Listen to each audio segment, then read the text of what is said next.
Hello बच्चों, मेरा मेरे तरफ से आपके अपने यूट्यूब चैनल पिंक प्लस पर स्वागत बच्चों। आज की वीडियो में हम सभी जानने वाले हैं कक्षा 8वीं का प्रश्न नंबर 5.3 का प्रश्न नंबर तीसरा। तो चलिए शुरू करते हैं। तो बच्चों क्वेश्चन नंबर तीसरा हमारे सामने जो कि एक सिंपल सा छोटा सा आसान सा क्वेश्चन वो किसमें क्या है, देखो हम ध्यान से।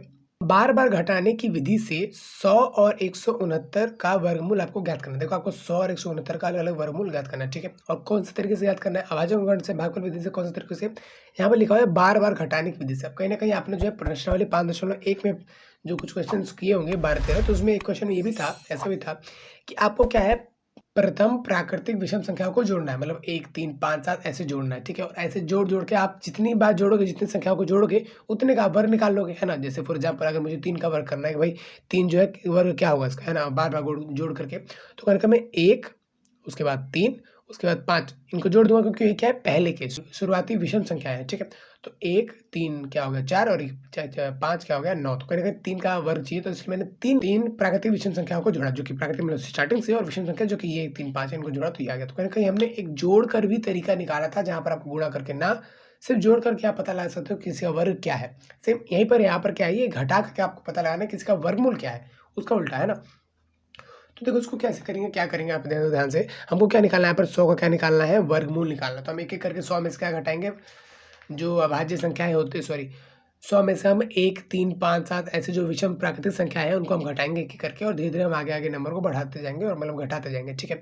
और लास्ट में अगर 0 आ जाता है, तो मतलब पूरे से पूरा कट जाता है, तो कहीं ना कहीं हम कह पाएंगे कि ये क्या है, पूर्ण वर्ग संख्या है, ठीक। और कितनी बार हमने घटा किया वही हमारा क्या हो जाएगा, आंसर हो जाएगा, ठीक है। तो अब देखो यहाँ पे 100 में से 1 घटाऊंगा तो कितना आएगा, यहाँ पर 99 आ गया, ठीक है। अब मैं क्या करूँगा, 99 में से मैं क्या घटाऊंगा, अगला क्या है 3, तो 3 घटाऊंगा तो यहाँ पर कितना आ जाएगा, यहाँ पर 96 आ जाएगा, ठीक है। तो मैं क्या करूँगा कि बार-बार इसको ऐसे-ऐसे ना लिख करके मैं आगे-आगे बढ़ता जाऊँगा और घटाता जाऊँगा। मतलब यहाँ पे देखो 100 में से गया तो आ गया 99, उसमें से अगला मैं 3 घटा दूँगा तो कितना आ जाएगा यहाँ पे 96, ठीक है। तो अगला विषम संख्या जो कि 4 नहीं 5 है, ये छोड़कर होती है विषम संख्या आमतौर पर, जो कि 3 से सॉरी 2 से भाग नहीं होती, ठीक है।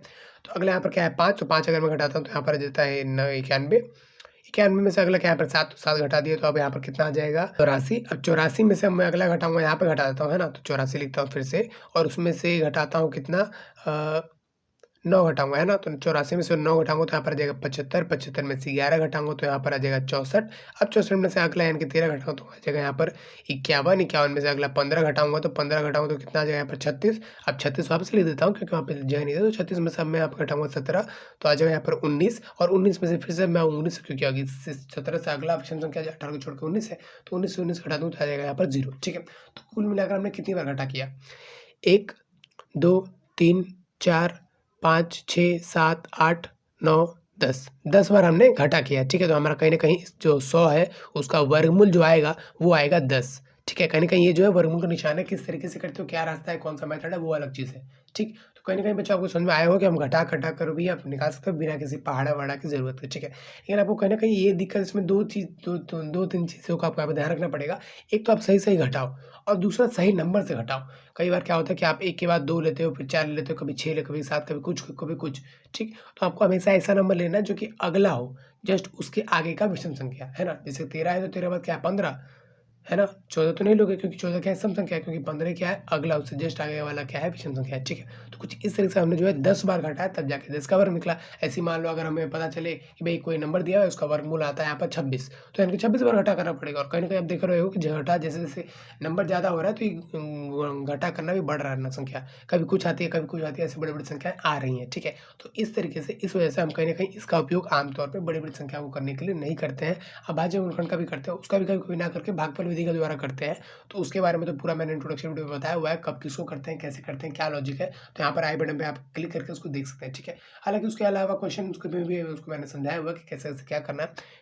फिलहाल अभी अगर हम इसकी बात करें तो 100 हमारा 69 रह रहा है, तो 169 को भी कर लेते हैं। तो एक-एक करके हम क्या करेंगे, प्रथम प्राकृतिक विषम संख्या को घटाएँगे, तो इसमें से 1 घटाएँगे तो यहाँ पर आ जाएगा 168। अब 168 में अगला 3 घटाएँगे तो यहाँ पर आ जाएगा 165। 165 में से अगला 5 घटा देंगे तो कितना आ जाएगा 160, है ना। तो 160 में से आप 5 घटा देंगे, सॉरी 7 घटा देंगे तो 153 आ जाएगा। तो 153 को हम में से उसमें से अगला 9 घटा देंगे तो कहीं न कहीं 144 आ जाएगा, ठीक। 144 में से अब घटा देंगे हमें 11, तो 11 घटाता है तो यहाँ पर आता है 133। 133 में से अगला यानी कि 13 घटा देंगे तो आ जाएगा यहाँ पर 120। 120 में से अगला 15 घटा देंगे तो यहाँ पर आ जाएगा 105। 105 में से अगला 17 घटा देंगे तो आ जाएगा यहाँ पर 80 और 8 88 और 88 में से फिर हम घटा रहे हैं 19 को, तो 19 को जो घटा देंगे तो यहाँ पर आ जाएगा 69, फिर उसमें से 21 घटाएंगे तो यहाँ पर आ जाएगा 48, 48 में से फिर 23 घटा देंगे तो यहाँ पर आ जाएगा 25। अब जब 25 में से 23 के बाद अगला क्या नंबर है 25, आप देख रहे हो कहीं ना कहीं पहला जो नंबर कम होता जा रहा है और ये जो 1 2 3 5 7 ये बढ़ते जा रहा है, तो कहीं अब जब हमने घटाएंगे तो यहाँ पर आ जाएगा 0,